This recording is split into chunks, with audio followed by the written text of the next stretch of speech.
ته انتحار او انفجار هم کوي، ته ودې مسلمان وژنې ته دین و جهاد هم وایې.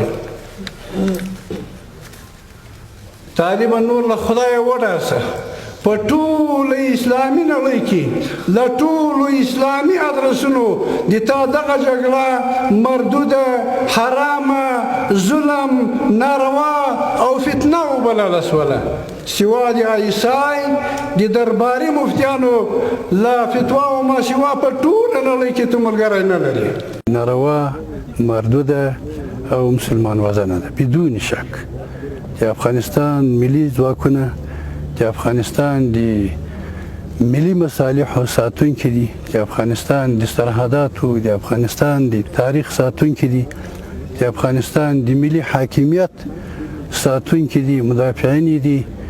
دا په یو حدیث کې راځي چې جناب نبی علیه الصلاة والتسلیم فرمایي ومن قتل دون ماله فهو شهید ومن قتل دون نفسه فهو شهید ومن قتل دون اهله فهو شهید. همداسې څوک د خپل ځان، د خپل خاورې، د خپل حریم په دفاع کې وژل کېږي دا شهید ده. الحب حب الوطن من الایمان والدفاع عن الوطن جهاد فی سبیل الله. په دې کې شک نشته. موږ د افغانستان د ملي سرتیرو جګړه د دوی دپاره جهاد، د دوی ژوند د مجاهد ده، د دوی مرګ د شهادت ده بدون شک. او جګړه ناروا ده، خو د چا لخوا ناروا ده؟ د مخالفینو لخوا ناروا ده.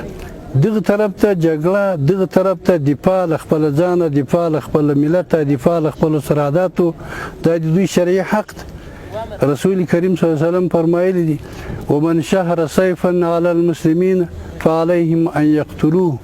څوک چې په مسلمانانو باندې د ما په امت باندې سلا د قتل پورته کړي فعلیهم په دوی باندې واجب ده ان یقتلوه، چې هغه متعارض ووژني. مخالفینو ته دعوت ورکوي د اوربند.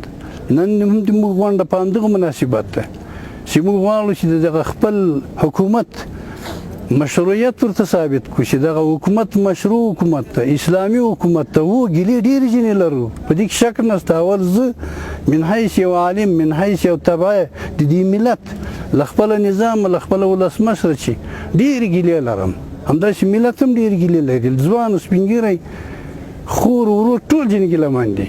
خو دا عوارض دي. عوارض سبب د دې نه کېږي چې خروج د نظام په وړاندې وشي، هغه هم مسلحانه خروج. که طالب کوي، که القاعده کوي، که داعش کوي، که حقاني کوي، که بل کوي، که احمد کوي، که محمود کوي، په مجموع کې موږ د افراطیونو جګړې د افغانستان د اسلامي جمهوري دولت د وسلوالو ځواکونو په وړاندې غندلې دي. مسلمان وژنه او حرامه.